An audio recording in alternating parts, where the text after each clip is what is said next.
Chapter 1. The Conception. To the north of the Ganga was the great kingdom of Kosala, made fertile by the river Sarayu. Its capital was Ayodhya, built by Manu, the famous ruler of the Solar dynasty. From Valmiki's description of the capital of Kosala, it is clear that ancient Ayodhya was not inferior to our modern cities. Even in ancient India, city civilization had reached a high level. King Dashratha ruled the kingdom from the capital city of Ayodhya. He had fought on the side of the Devas, and his fame spread in the three worlds. He was the equal of Indra and Kubera. The people of Kosala were happy, contented, and virtuous. The land was protected by a mighty army, and no enemy could come anywhere near. It contained forts with moats around them, as well as many defensive installations, and true to its name, Ayodhya defied all enemies.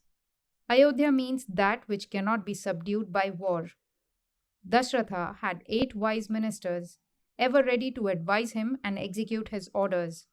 Great sages like Vasishtha and Vamadeva and other Brahmanas taught the Dharma and performed rituals and sacrifices.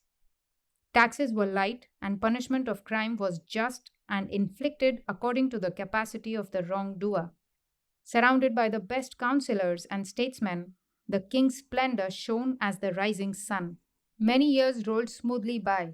In the midst of all this prosperity, Dashratha had one regret. He had no son. One day in early summer, he thought of performing a horse sacrifice for progeny. He consulted his religious masters and, on their advice, got sage Rishishringa to perform the yaga. The yaga was a grand affair, and the invitees include many of the kings of the day.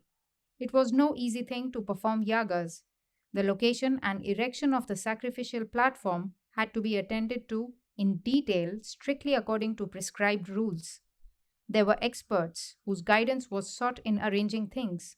It meant the building of a new camp city, capable of accommodating tens of thousands and providing hospitality and entertainment for the invitees, who included the princes and sages of the land. In short, yagas in those days were something like our present day state sponsored big scale conferences and exhibitions.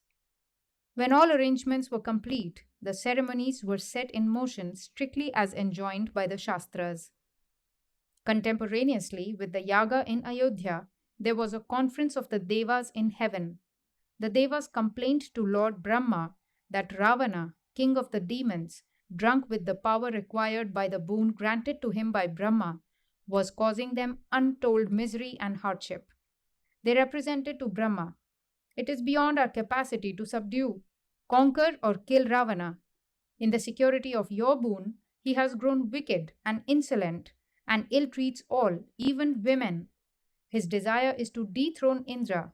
You are our only refuge, and it is for you to devise a method by which Ravana can be slain and his despotism ended." Brahma knew that he had granted to Ravana the boon prayed for by him, that he should be invulnerable and invincible against Devas, Asuras, Gandharvas, and other such beings.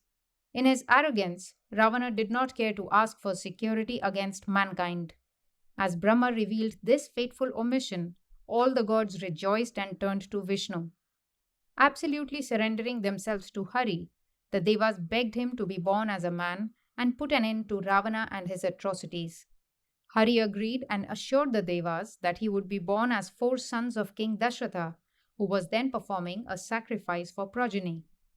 As the ghee was poured into the fire and the flames shot up to meet it, from out of the flames came a majestic figure, resplendent like the noonday sun, holding a bowl of gold.